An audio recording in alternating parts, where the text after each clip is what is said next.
특히 트럼프 4년 동안에 시기를 놓쳐버리고 이렇게 흐지부지 한다. 그러면은 이제 사실은 앞으로 저는 중국 세상이 될 수도 있다. 이거를 설사 펜타닐을 단속한다 하더라도 그럼 이름만 바꿔서 다른 종류의 그게 또 나와서 할 가능성이 높다. 약간 성분 좀 바꿔가지고 더 세게 할 수 있고 아니면 한 10%만 약하게 해서 이런 것도 할 수도 있는 거예요.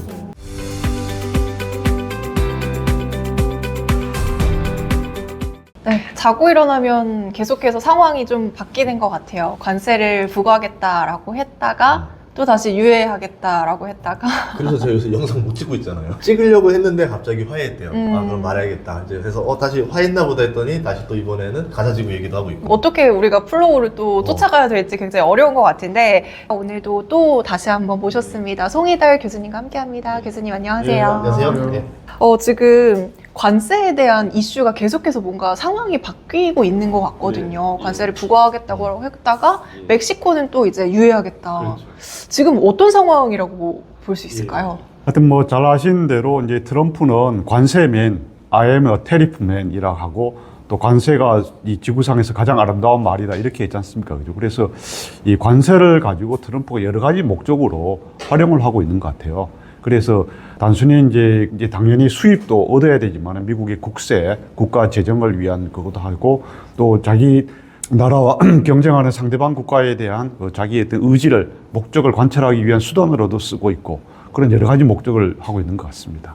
이번에 중국의 보복 관세를 부과했잖아요. 이제 그 둘은 어떻게 되는 거예요? 사실은 이제 미국의 상대가 거의 안 되는 급이 다른 거. 예를 들어 권투 선수로 치면 미국이 헤비급 또는 그 뭐 미들급 아주 무거운 급에 속한다면은 그 멕시코라든가 캐나다는 뭐 중간 정도잖아요. 사실 뭐 벤턴급은 아니라 하더라도 뭐 웰터급 정도 되는데 그런 나라들은 그 일찌감치 손을 들었습니다. 사실은 그죠? 그 캐나다 트리도 총리하고 멕시코 슈임바움급 대통령도 뭐 처음에는 이렇게 맞불을 놓겠다고 하다가 결국 하루도 못 버티고 손을 드니까 트럼프가 물론 전화 통화하고 그랬습니다만은 거기는 이제 굴복을 해서 트럼프가 진짜 뭐 하나 손 하나 묻히지 않고 말로만 해서 트럼프 의도한 목적을 일단 이루었어요. 물론 이제 한 달에 30일 동안 유예 기간이 있지만은 그러나 이제 중국은 또 약간 입장이 다르죠. 왜냐하면 중국은 세계 경제 2위국으로서 미국 국력의 거의 70%의 GDP 기준으로 달하는 나라이기 때문에 일단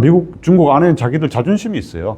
미국이 이렇게 하라 그랬는데 당연히 아이고 예 알겠습니다라고 그 멕시코나 캐나다처럼 그렇게 쉽게 할 줄은 못하죠. 왜냐하면 그 인구도 14억이나 돼서 미국의 4배나 됐는데 또 국제 사회 눈도 있고 그러다 보니까 일단은 버틴긴 거죠. 오히려 미국이 10% 추가 관세하니까 중국은 15% 때리는 것도 있잖아요. 그죠? 몇 개 이제 LNG라든가 이런 거에 대해서는 뭐 그리고 다른 뭐 텅스텐이라든가 히토류 이런 거에 대해서도 했습니다만은 일단 이제 그런 자존심 싸움 또 기싸움의 측면에 있어서 중국은 이렇게 일단 한번 맞불을 놓은 거고 근데 그게 영원히 그렇다는 게 아니고 이제 10일부터 2월 10일부터니까 오늘 기준으로 봐도 닷새 후에 그거를 적용한다는 거잖아요. 그죠? 그래서 이 4, 5일 사이에 또는 2, 3일 사이에 또 트럼프와 시진핑이 뭐 전화 통화를 한다든가 또 당연히 밑에 물밑 그 교섭을 해가지고 어느 정도의 또 타협이 나올 수도 있어요.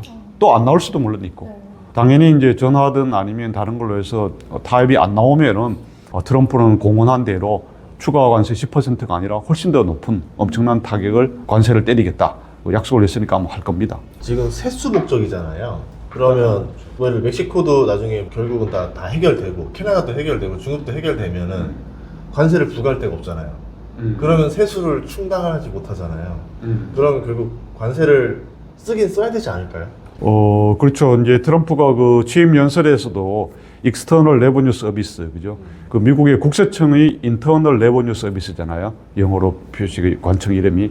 근데 이것도 신설하겠다. 그래서 이제 국세 대신에 국세 용도로 이제 내국인, 미국인을 상대로 하는 세금 이외에 외국 기업과 상품을 상대로 그런 관세를 하겠다고 했는데 사실 미국 입장에서는 지금 현재 그 미국의 국가 부채가 36조 달러가 되고 매년 그거를 이제 갚아야 되는 이자 비용만 1조 1,800억 달러 정도 돼요. 작년 말 기준으로. 그러니까 이제 사실은 엄청난 부담이 돼 있고 트럼프는 계속 이제 소득세, 법인세를 낮추자는 거잖아요. 원래 만료되는 그 소득세 그것도 시한도 연장하고 법인세 25%인 거를 16%인가요?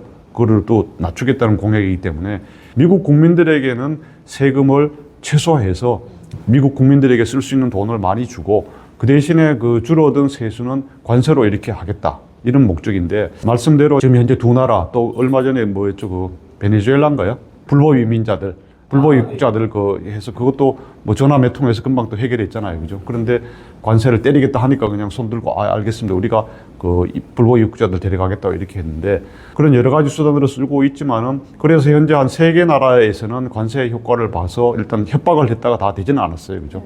그러나 이제 그렇게 하더라도 트럼프 입장에서는 그 공약에서도 그랬어요. 일단 미국이 외국에 부여하는 관세가 평균 3%예요. 관세율이. 전 세계에서 사실 가장 낮아요. 우리나라보다도 더 낮고 그렇기 때문에 이것이 너무나 낮다. 미국이 공짜로 전 세계의 소비력 기준으로 중국과 더불어 세계 1, 2위가 되는데 뭐 할 수 있도록 너무 내버려 뒀기 때문에 우리는 그걸 할 수 없다. 그리고 19세기와 20세기 초반까지만 하더라도 미국의 주 국가 재정의 수입원이 관세였는데 이때의 그 미국이 오히려 더 융성을 해서 경제적인 번영을 했다.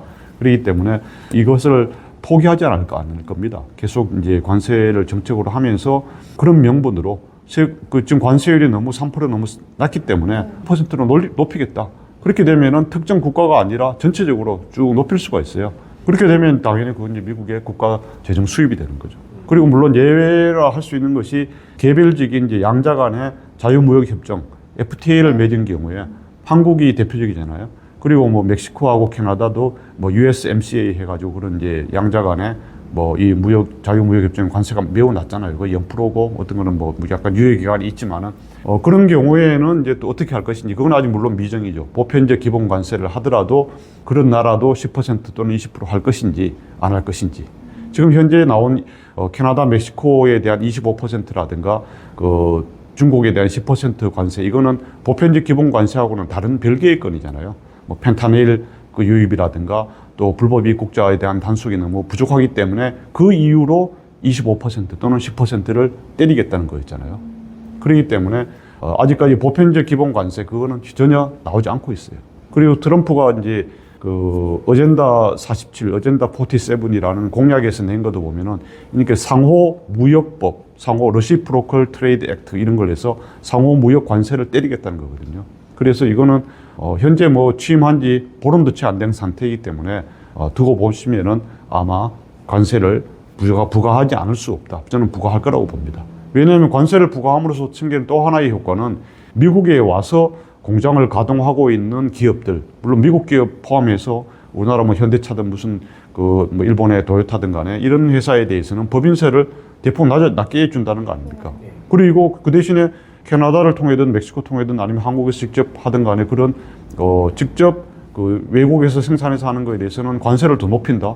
그럼 어떻게 하겠습니까? 기업들이 점점점 미국으로 어쨌든 공장을 한 개, 두 개씩 늘려야 될 거 아니에요. 뭐 그런 효과도 있기 때문에 트럼프의 또 하나의 목표가 이제 미국을 제조업의 슈퍼하우스, 파워하우스로 만들겠다 이런 거잖아요. 물론 뭐 이게 잘 될 거냐 불가능한 얘기다라고 주장하는 사람도 많죠. 그죠? 미국이 이제 금융이나 서비스로 많이 갔는데 어떻게 다시 제조업을 다시 하느냐 웃기는 소리다라고 여러 이제 비판적인 분들이 많이 얘기를 하긴 하는데 어쨌든 트럼프는 하겠다는 거예요. 그리고 이게 일관되게 사실은 한다면 못할 것도 없어요. 그죠? 와서 공장을 짓고 그러면 되는 거죠. 요즘 뭐 그렇게 많은 근로자들이 필요한 것도 아니잖아요. 뭐 AI라든가 로봇이라든가 자동화가 많이 되기 때문에 지금 현재 짓는 공장들은 그 대신에 이제 어쨌든 간에 고용이 예전에 한 공장에서 5,000명 할 것 같으면 지금 5,000명 아니더라도 1,000명이라도 할 거 아니에요. 그죠? 그럼 미국으로서는 그 훨씬 좋은 거죠. 그래서 이번 관세 25%는 안 할 수도 있어요. 요거는 목적이 말씀한 대로 지정이 돼 있어요. 목표. 왜 관세를 때리느냐가 펜타닐과 일리갈 이미그레이션. 그 두 개 문제예요. 그래서 이제 트럼프가 왜 30일 유예를 했을까 하면은 10,000명을 배치하고 또 군병력, 그죠? 뭐 얼마를 투입해서 이걸 단속하겠다 했는데 실제로 잘 되는지를 보겠다는 거죠. 말로만 약속하고 안 하는 경우 많잖아요.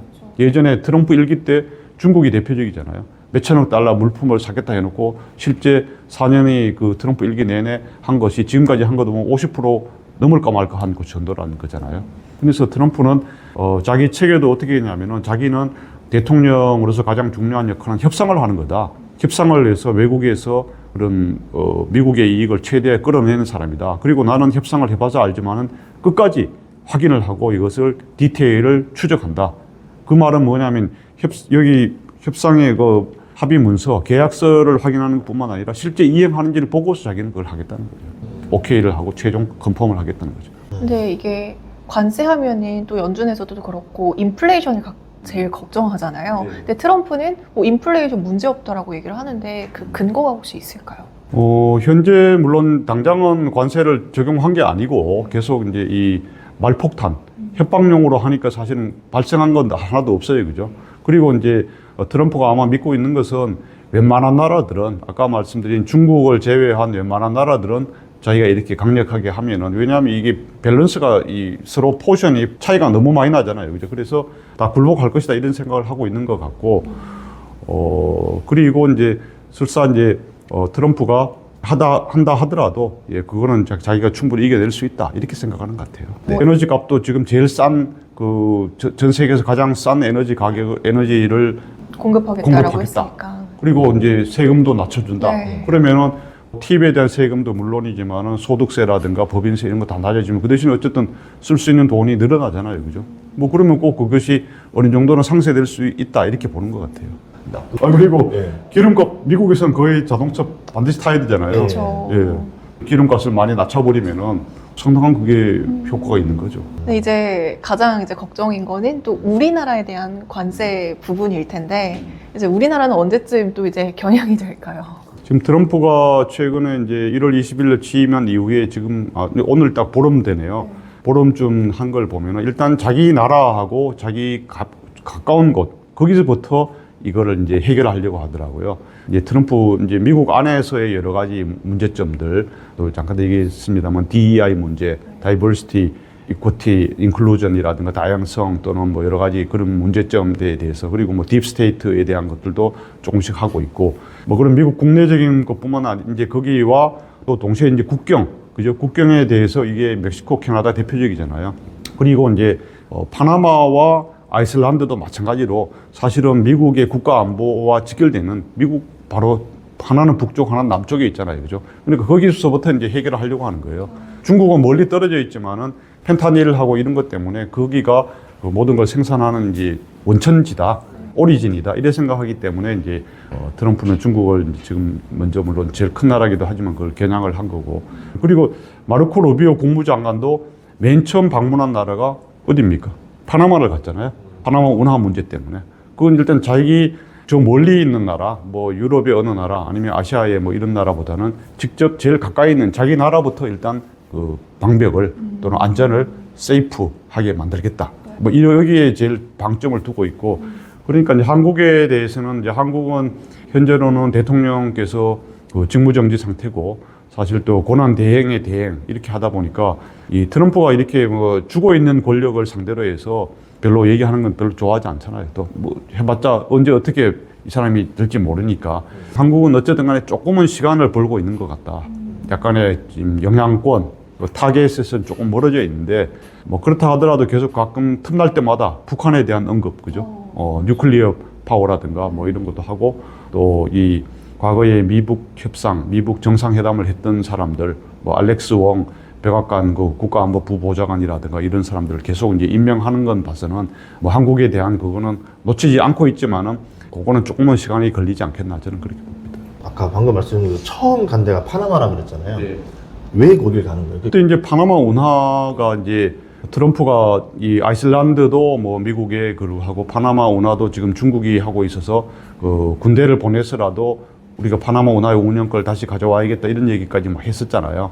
그래서 거기 파나마 운하는 이제 과거 1920세기 초에 사실은 파나마가 그걸 만들 능력이나 설계 능력, 건설 제조 능력 전혀 없었기 때문에 미국 사람들, 미국의 실력과 건조와 또 인력으로 만들었어요. 몇만 명이 또 죽었지 않습니까? 1908년인가 뭐 1910년 무렵에 완공이 됐는데, 그리고 그동안 계속 이제 미국이 운영권을 가지고 하다가 이제 그때 카터 대통령 무렵에 이제 제3세계들이 이제 자기들의 그걸 달라고 계속 그런 전 세계적인 요구가 있어서 협의를 해서 1999년까지만 미국이 운영하고 그 다음부터는 파나마에게 운영권을 다 줬어요. 그 준 건 좋은데 최근 들어서 이제 2017년에 파나마가 중국하고 진짜 하루 통보를 한 지 그냥 몇 시간 만에 중국하고 수교하고 대만하고 단결을 했어요. 그거는 뭐냐면 그 이후로 또 급속도로 파나마 정권 자체가 중국의 많은 그 공세, 러브콜을 받아가지고 인프라 투자라든가 이런 것도 많이 받아서 또 중국의 특징이 뭡니까? 그 나라를 매수하는 거거든요. 심지어 호주, 캐나다, 미국에서도 그런 막 돈을 줘서 정치인들 매수를 많이 하거든요. 이제 그 동시에 파나마 운하의 그 운영권, 한국을 갖고 있는 그 몇 개 있는데 그 중에서 그 홍콩의 허치슨 완포아라는 회사가 2개를 그 파나마 항구에 이제 몇 개가 있잖아요. 그 부두 이런 거 있는데 거기를 핵심적인 거 2개를 홍콩 회사가 하고 있어요. 맡아서. 근데 거기 계약이 또 연장이 됐답니다. 근데 그 홍콩 회사라는 거는 이제 과거에 홍콩은 중국하고 별개의 약간 독립된 거였는데 그 홍콩 보안법 이런 게 되면서 완전히 이제 홍콩에는 언제든지 중국 중앙정부, 중국 공산당이 명령을 하면 모든 걸 다 정보도 공개하고 그 따를 수밖에 없게 돼 있어요. 중국 국내법에 의해서. 그럼 이거는 사실상 이 파나마 운하의 핵심적인 거를 중국이 장악하고 있는 거다. 이렇게도 볼 수 있거든요. 왜냐하면 안보적인 관점에서 본다면은. 그리고 파나마 운하의 물동량의 대부분을 그 미국으로 가는 상선, 미국으로 오고 가는 미국 상선과 미국행이 다 압도적인 걸 차지하고 있고, 근데 이게 만에 하나 전쟁이 났을 경우에 그 대서양에 있는 미국 그 동부와 또 이 태평양에 있는 미국 서부, 태평양 쪽에 이제 중국과 인도, 뭐 아시아 이쪽은 또 태평양 서쪽에 있잖아요. 그거를 연결하는 게 이 파나마 운하인데 이거를 중국이 아니면 홍콩이 그 지배하는 홍콩 회사가 막아버린다. 그럼 미국의 국가 안보에는 엄청난 그게 되는 거죠. 전쟁을 하지도 못하고 거의 군수 물자가 이렇게 밑으로 남아메리카까지 돌아온다는 건 말이 안 되잖아요. 그렇다고 비행기로만 할 수도 없고. 그래서 이거는 이제 미국 입장에서 본다면은 진짜 이 자기들 나라의 국가 안보라는 관점에서는 파나마 운하가 중요하다고 볼 수밖에 없어요. 중국한테도 굉장히 중요한 자리가 말라카 해협 있잖아요. 그렇죠. 그런 셈이죠. 딱 거기가 파나마 운하랑 똑같은 자리이기 그렇죠. 때문에 서로 장군 멍군을 딱 그렇죠. 네, 지금 준비했었던 거네요. 그래서 이제 우리는 우리 관점에서 보면 야 이거 지금 21세기에 무슨 파나마 운하에 군대를 보내고 뭐 하고 아이슬란드를 뭐 미국이 뭐 하려고 하고 또 가자 지구에 하고 뭐 하려고 하고 야 미국이 진짜 과거의 제국주의로 돌아간 게 아니야. 물론 이제 미국이 현재까지도 슈퍼파워 유일한 사실상이니까 제국주의적인 속성이 있고 그렇게 비춰질 수도 있어요. 비춰질 수도 있으나 미국인의 관점에서 또는 미국의 국가를 이끌어 나가는 최고 리더들의 관점에서 본다면은 이게 진짜 국가 안보에서 0.1%라도 위험하면 그걸 막아야 되는 게 임무잖아요. 그죠? 우리나라 군대도 뭐 괜히 있습니까? 그냥 밥 먹여주려고 군대 있는 게 아니고 0.01%라도 오늘이든 내일이든 언제든 전쟁 날 거에 대비해서 이렇게 많은 군 병력을 유지하잖아요. 그죠? 그래서 그런 점에서 보면은 파나마 운하는 그렇고 또 아이슬란드는 당연히 또 거기에도 마찬가지로 여러 가지 뭐 지하 자원, 광물 자원도 많이 있지만은 거기 이제 북극해가 점점 녹아가면서 거기에 중국, 러시아 이런 상선뿐만 아니라 군함들도 왔다 갔다 하고 바로 근데 미국 입장에서 봤을 때는 캐나다 바로 위이지만 미국하고 엄청 가까운 거리거든요. 지구본을 자세히 보면은 그러면은 야 이게 거기 그린랜드에 미국 공군기지 뭐 몇백 명, 한 500명 있는 거 있지만은 이걸로 해서는 언제 되겠느냐. 그리고 마찬가지로 그린랜드에 대해서도 그 중국이 대대적인 중국 공산당 정부가 지원하는 그 기업들이라든가 또 투자 이런 걸 많이 하는 거예요. 중국의 특징이 그겁니다. 중국은 어쨌든 간에 이 미국과의 이 패권 싸움에서 2049년까지는 이기겠다, 1등을 하겠다. 그게 중국 몽위란 목표잖아요. 그걸 위해 가지고 중국은 이른바 제3세계, 요즘은 글로벌 사우스라 그러지만 그런 나라부터 포위를 해서 그런 나라에서부터 자기들이 다 이 세력을 확장해서 제일 마지막에 사실상 미국을 고립시켜 놓고 나서 그걸 하겠다는 겁니다. 그게 이제 사실은 마오쩌둥의 과거 그 혁명 전략과 똑같아요. 옛날에 마오쩌둥의 그 중국 공산당하고 장개석의 중국 국민당이 사실은 게임이 안 됐잖아요. 거의 100대 1 수준이었어요. 저쪽에 이제 폐주해가지고 연안에 도망쳐 갔을 때, 뭐 대장정을 했을 때, 그때는 100대 1도 더 됐었고 거의 1000대 1 수준이었는데 어떻게 그걸 극복을 냈잖아요. 그때 한 것이 농촌 중심으로 한 도시 포위 전략, 그 다음에 지구전 전략 이런 걸 했어요. 중국은 지금 시간이 오래 가면 갈수록 중국이 유리하다고 보고 있어요. 왜냐하면 중국은 정권이 안 바뀌잖아요. 시진핑도 그래서 보통은 10년 하고 물러나는데 20년, 30년도 할 수 있을 거예요.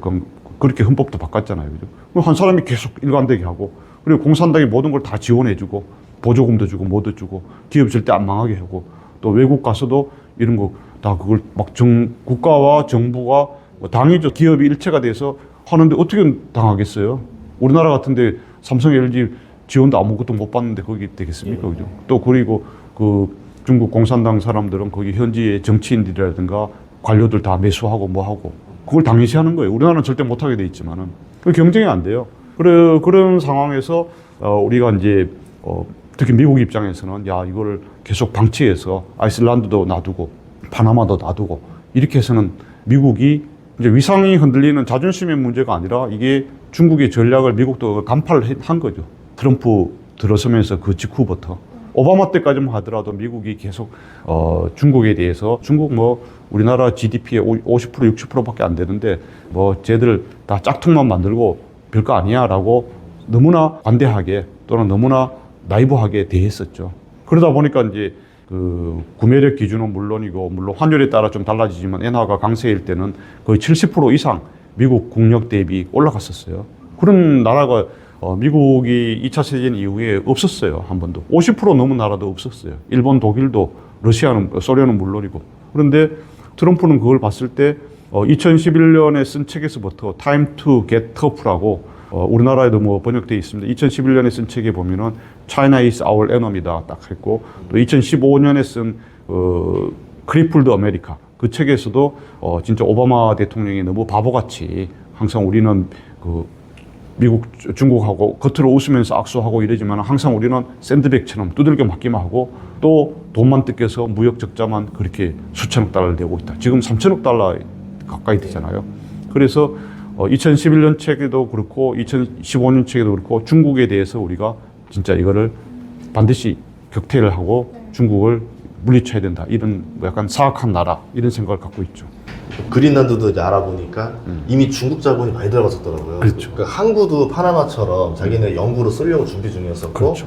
거기 위에 군사기지까지 그냥 주둔하려고 했었던 걸로 알려져 있었는데 예. 거기에 만약에 ICBM 설치하고 이러면은 그렇죠. 거기 그 다 난리 나는 거 아니에요? 캐나다부터 시작해서 미국까지. 그렇죠. 저는 사실 이제 트럼프가 하는 정책의 상당 부분 거의 모든 것이 국내에도 해당이 되지만은 이 중국이라는 걸 저는 겨냥하고 있다고 봅니다. 왜냐하면은 사실 바이든 대통령도 트럼프가 뿌려놓은 무역 전쟁이라든가 중국에 대한 관세 이런 걸 하나도 낮추거나 폐지 않고 유지를 했습니다만 그리고 여러 가지 또 더 촘촘한 격자형 뭐 제재 그죠 반도체라든가 여러 가지 많이 그런 걸 했는데 그럼에도 불구하고 바이든의 중국 봉쇄나 중국 그것이 조금 더 공격적이거나 더 강하지는 못했어요. 그런데 사실은 이거를 시간을 금방 트럼프 4년 만에 끝날 전쟁도 아니죠. 미국과 중국 간의 경쟁과 또는 뭐 전략적 경쟁이라고 하기도 하고 신냉전이라고도 하는데 이것이 금방 끝나지는 않아요. 끝나지 않지만은 어쨌든 간에 강도를 높이고 제대로 하지 못하면 특히 트럼프 4년 동안에 시기를 놓쳐버리고 이렇게 흐지부지 한다.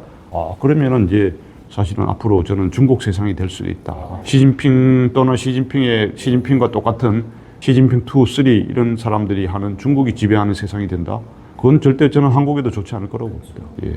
근데 이게 트럼프의 또 최측근이라고 할 수 있는 게 일론 머스크잖아요. 근데 일론 머스크는 또 사업을 하는 데 있어서 중국이라는 국가가 또 되게 중요하잖아요. 그렇죠. 그러면 최측근으로서 이게 또 영향을 줄 수가 있을까요, 트럼프에게? 스파이 아니냐? 그래서 일론 머스크가 뭐 잘 아시는 대로 그죠. 테슬라 생산량의 절반 정도인가요? 그걸 이제 상해 기가 팩토리에서 만들고 있으니까 어쨌든 또 중국에서 말 한마디 그 법령 하나 또 심지어 말 한마디 하고 SNS 하나 띄우면 해도 중국 사람들 소비를 안 하고 뭐 이렇게 하면은 끝장나니까 사실 그런데 오히려 인질 또는 볼모로 잡힌 거 아니냐 이렇게 얘기도 나올 수 있는데 만에 하나 중국이 사실 이번에 대해서도 그렇죠. 뭐 미국이 10% 관세 추가 관세 때렸을 때 뭐 그렇게 할 게 뭐 있냐 테슬라를 어떻게 한번 그것만 하면은 아무 못하지 않겠느냐라는 그 댓글들이랄까 네티즌들의 반응도 좀 있었어요.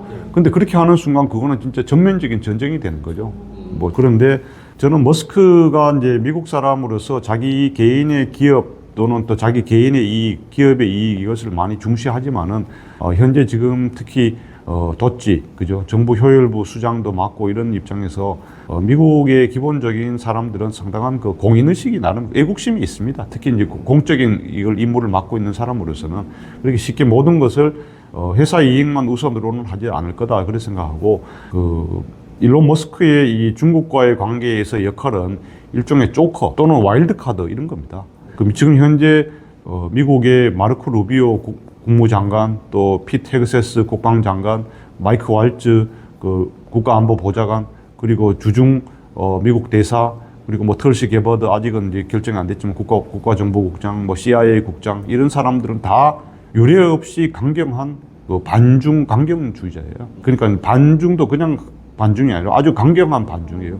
마이크 왈츠라는 그 국가안보보좌관은 지금 뭐 그린벨에 그러니까 특수부대 출신으로 사상 최초로 그 국가안보보좌관이 된 사람이죠. 우리나라 같으면 외교안보수석 또는 이제 국가안보실장, NSC 실장 그런 역할을 겸하고 있는 건데, 그리고 이 사람은 이제 2022년에 베이징 동계올림픽 하는데 미국이 그때 연방하원 의원 시절에 참가하면 안 된다, 반대하자라고 그런 성명을 내고 그런 걸 주도한 사람이에요. 올림픽 정도로. 그리고 이제 마르코 루비오도 이제 뭐 쿠바계 미국인이지만은 그 플로리다주 연방상원 의원 시절에 그 신장 위구르 거기가 이제 진짜 뭐 재소자들이라든가 또 인권을 완전히 유린해서 뭐 만든 여러 가지 중국 제품에 대해서는 불매운동뿐만 아니라 이거를 이제 국제범죄재판소에 올려서 형벌을 가해야 된다, 페널티를 가해야 된다라고 그런 걸 또 주도한 사람이잖아요.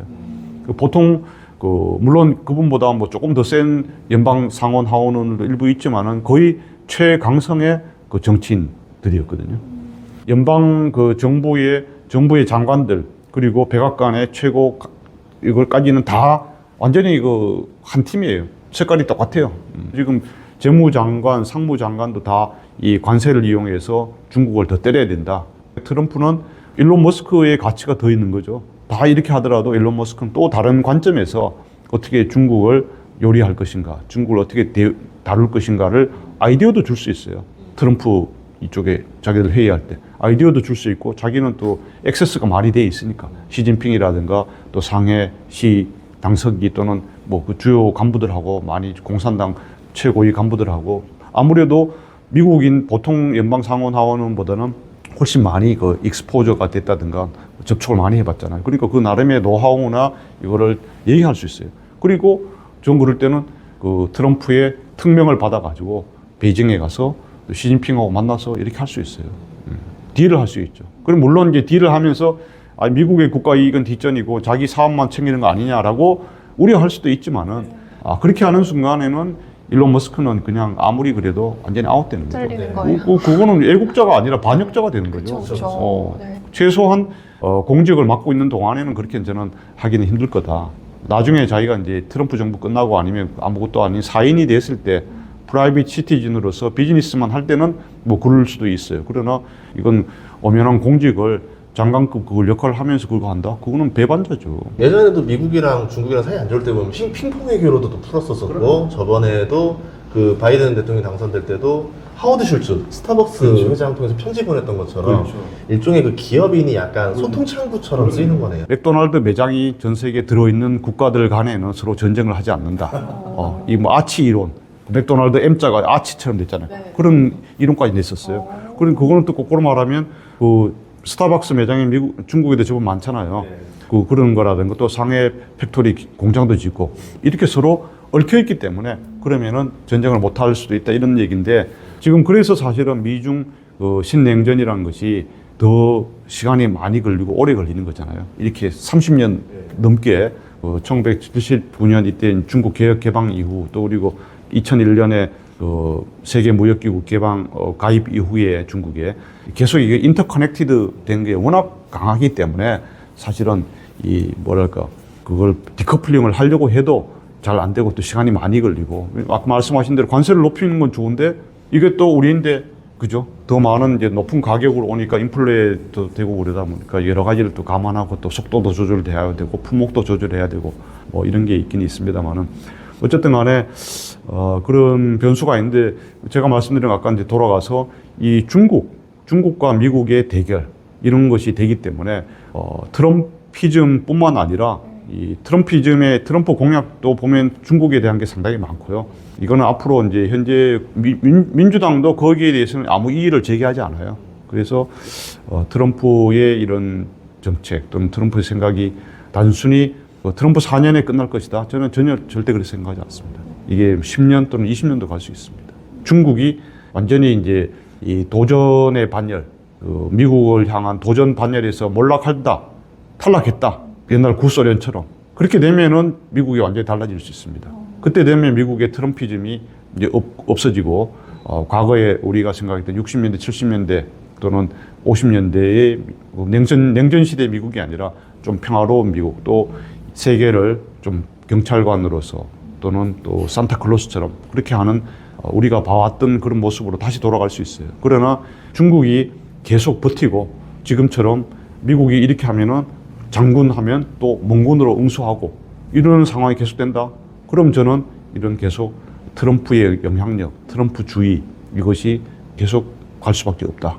그리고 왜냐하면 단순히 중국이 자기들 나라의 경제력이나 군사력만 높이는 게 아니에요. 그게 아니고 중국은 미국을 계속 흔드는 작전을 하고 있어요.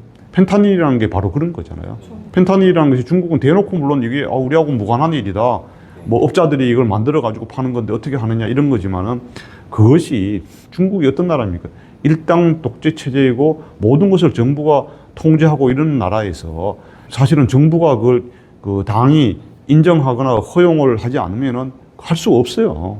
근데 그거는 뭐냐면은 과거에 1840년 이때 아편 전쟁에서 중국이 그 당했던 것이 아편 전쟁이 결국은 서양의 그죠 영국이었지만 그때는 그 아편을 그렇게 함으로써 중국 그쪽 광동성 지역이 사람들이 막 오염되고 진짜 다 이렇게 되면서 결국 그러다가 뭐 홍콩도 넘겨주고 뭐도 넘겨주고 이렇게 됐잖아요, 그죠? 그 치욕 그때부터 이제 중국의 100년의 치욕이 됐다고 하는데 이거를 이제 180년이 지나서 우리가 갚겠다는 거잖아요. 제2의 아편 전쟁인 거죠. 그러면 이번에 결국 아까 캐나다랑 멕시코 관세한 것도 펜타닐 때문에 그랬던 건데 결국은 중국이 이거를 접어야지만 다 끝나는 일이잖아요. 그렇죠. 중국이 접을 것 같아 보이지 않는데 어떻게 보세요? 그렇죠. 뭐 중국은 아까도 말씀 첫 번째 자존심에 이유에서 아이고 형님 알겠습니다. 트럼프 형님 말씀대로 다 순종하겠습니다. 절대 안 그렇죠. 왜냐하면 중국 국민도 있고 다른 나라 국민도 있고 그리고 또 지금도 언론 보도에 나오는 걸 보면은 이거를 설사 펜타닐을 단속한다 하더라도 그럼 이름만 바꿔서 다른 종류의 그게 또 나와서 할 가능성이 높다 이런 거죠. 신종으로. 그죠. 사실 그 가능성도 배제할 수 없어요. 중국이 진심으로 야, 이게 우리가 아무리 그래도 미국을 상대로 해서 이건 인도적인 이유에서 또 국민들의 그쪽에 같은 인간으로서의 건강과 이걸 위해서 절대 근절을 해야겠다. 이러면은 몰라도 그게 아니고 전술적으로 그럼 미국이 하도 그러니까 그래 좋다. 펜타닐은 안 한다. 못하게 하고 이름만 바꿀 수 있잖아요. 그쵸. 펜타놀. 뭐 다른 이름으로 그죠? 그렇게 해서 잠깐 성분 좀 바꿔가지고 뭐 더 세게 할 수 있고 아니면 한 10%만 약하게 해서 이런 것도 할 수도 있는 거예요. 저는 중국이 그런 이 중국 공산당이 중국 대륙을 장악한 것이 신중국이라고 하는데 그게 1949년이었잖아요. 1949년 10월 1일인데 그로부터 100년이 지난 2049년 10월 1일이 이제 그때는 반드시 중국이 세계 1등 국가가 되겠다는 게 중국몽이잖아요. 그런데 그 꿈을 포기하지 않는 한 그 꿈을 이루기 위해서 자국의 경제력, 군사력은 물론이고 세계 최강국인 미국을 계속 해킹도 하고 마약도 하고 또 여론 선전전도 하고 SNS나 이런 걸 통해 가지고 계속 그것도 하고 중국이 얼마나 이 해킹이 대단합니까? 최근에도 그렇고 계속 나오는 거 보면 거의 미국의 모든 걸 막 뒤지고 있거든요. 그래서 그런 야심, 야망이 해소되지 않는다면 이건 미중 신냉전은 결코 끝나지 않을 것이고 또 그러면은 트럼프는 이제 물론 나이가 원래 79세가 되니까 언젠가는 이제 정치도 물러나고 죽겠지만은 트럼프의 키즈들, 트럼프 2, 트럼프 3 이런 사람들이 계속 나와서 중국과 전쟁을 할 거고 뭐 그러게 중국과 전쟁을 하기 위해서는 이런 불법 이민자, 불법 입국자들 중에도 중국에서 온 사람들이 많잖아요. 그래서 트럼프는 계속 그거잖아요. 이 중국에 불법 입국으로 오는 중국인들이 보면 대체로 20대, 30대 멀쩡한 친구들이 많이 온다는 거예요. 60대, 70대 그 노인들이 아니고 이 사람들이 와서 트럼프와 벤스 이런 사람들은 TV 토론이나 그때 대선 기간에 또 한 거 보면 야, 이 친구들 왜 많이 이렇게 오느냐. 몇천 명, 몇만 명이 오는데 연간으로 하면 10,000명이 되고 오는데 얘들이 유사시에 미국에 있으면서 이제 미국의 폭동을 조장한다든가 또 전쟁이 나거나 이랬을 때 오히려 미국을 이렇게 관공서라든가 경찰서라든가 군인을 이렇게 하기 위한 게 아니냐. 그런 걸 의심을 할 수 있어요. 합리적 의심은 할 수 있잖아요. 그죠? 그 친구들이 펜타닐을 많이 운반하잖아요. 그리고 실제로 중국 사람들이 미국에 있으면서 간첩 활동도 많이 하잖아요. 우리나라에 와서도 뭐 이거 드론 해가지고 뭐 기지 찍고 필리핀에 가서도 뭐 찍고 뭐 하고 그걸 안 하겠습니까? 거기서. 그래서 몇 년 전에 트럼프 일기 때 그 텍사스주 휴스턴 총영사관 그게 전격 폐쇄된 것도 사실 그런 것 때문이잖아요. 그때는 이제 코로나 이 바이러스, 코로나 백신 이런 게 그게 이제 뭐 기술을 빼내고 또 빨리 누가 만들어서 이걸 자국민들에 보급하느냐가 그건데 하여튼 휴스턴 총영사관이 코로나 백신을 포함해 가지고 그런 첩보 활동, 정보 활동, 그 간첩 활동의 본산이 되었기 때문에 트럼프가 진짜 예고도 없이 전격 폐쇄를 했죠. 이 마약과의 전쟁이 끝날 것 같지는 않거든요. 그러면 트럼프가 관세 카드까지 꺼냈으면 그래도 안 돼요. 그러면 가장 최고의 카드는 어떤 거예요? 똑같이 풀면 안 돼요.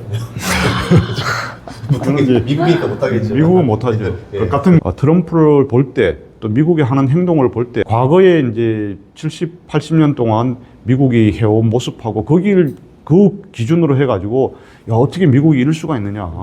완전 제국주의 아니냐. 뭐, 가자도 뭐, 얼마나 점령할지 모르겠지만 그걸 미국 영토로 하겠다 그러고 그린랜드도 하겠다는 게, 야, 이거는 진짜, 이 제정신이 아닌 진짜 이 흉악한 중국보다 더한 나라 아니야? 이렇게 생각할 수도 있는데, 저는 그 진짜 진정한 뜻이 무엇인가를 잘 파악을 하는 게 좋겠다 싶고요. 가자지구 그것도 저는 마찬가지라고 봅니다. 지금, 네타냐후하고 또 저쪽하고 하마스 이런 데서 대체로 이제 종전에 합의가 돼 있지만은 사실 이거는 언제든지 또 깨질 수 있는 거잖아요. 그죠? 언제든지 깨질 수 있고 갑자기 뭐 걔들 중에서 여러 이제 종족 중에서 그 강경파가 나와가지고 이렇게 해버리면 또 이 중동이 다시 화약고가 돼서 세계를 어지럽힐 수가 있어요. 그러니까 이제 트럼프가 그러기 위해서는 그런 종리 문서에 의한 합의를 대체해서 완벽하게 평화를 정착시키기 위해서는 차라리 미국 뭐 영토로 하겠다는 거죠. 잠시 동안 해서 하겠다는 거고 거기에 뭐 5년이든 10년이든 거주를 하면은 거기에 이제 미군이 일단 거주를 하면 일반인들이 누가 시민들이 와서 잘 살려 하겠어요. 그죠? 그러면 이게 중동의 평화가 될 거다라는 그런 거고 이거는 뭐 미국이 사실 영토가 없어가지고 거기까지 가가지고 그걸 하고 싶어 하겠어요. 그런 사실은 저는 세계 평화를 위한 미국이 어떻게 보면 약간의 희생이다. 저는 그거라고 봐요. 원래 같으면은 그 다국적 평화 유지군 그죠? 그런 데가 되면 더 좋죠. 근데 이제 거기를 하려고 할 경우에는 다국적 평화 유지군은 뭐 유엔 평화 유지군 이런 거 할 경우에는 여러 나라가 와야 되는데 예를 들어 우리나라 보고 오라 그러면은 한국 그 유권자들 좋아하겠습니까? 부모님들이 아니 우리 아들이 뭐 어디 청해 부대 이런 데 바다에 가서 아무 좀 그래도 뭐 이 전쟁 위험이 없거나 이런 데는 덜 하지만 거기야말로 언제든지 미사일도 오고 폭격도 하고 그러는데 위험한 데니까 평화 유지군이 아마 모집하는 데 어려울 겁니다. 우리나라는 국민 개병제니까 그렇지만 다른 나라들은 개병제도 아니잖아요. 그리고 돈도 많이 내도 그러면은 너무 복잡하고 시간도 오래 걸리는 거죠. 영국도 오고 프랑스도 오고 일본도 오라 그러면 안 오니까 그러면은 아예 미국이 하나 딱 하고 그다음에 5년이든 10년이든 뭐 앞으로 그 협상 과정에서 이제 또 되겠지만은 그걸 또 상대방도 같이 이집트나 팔레스타인도 다 동의해야 되고 레바논 이런 데도 해야 되니까 그렇게 되면 저는 이게 우리 합리적인 방안이 될 수 있다. 트럼프의 목적은 이 미국이 쓸데없는 데서 에너지를 쓰지 않겠다.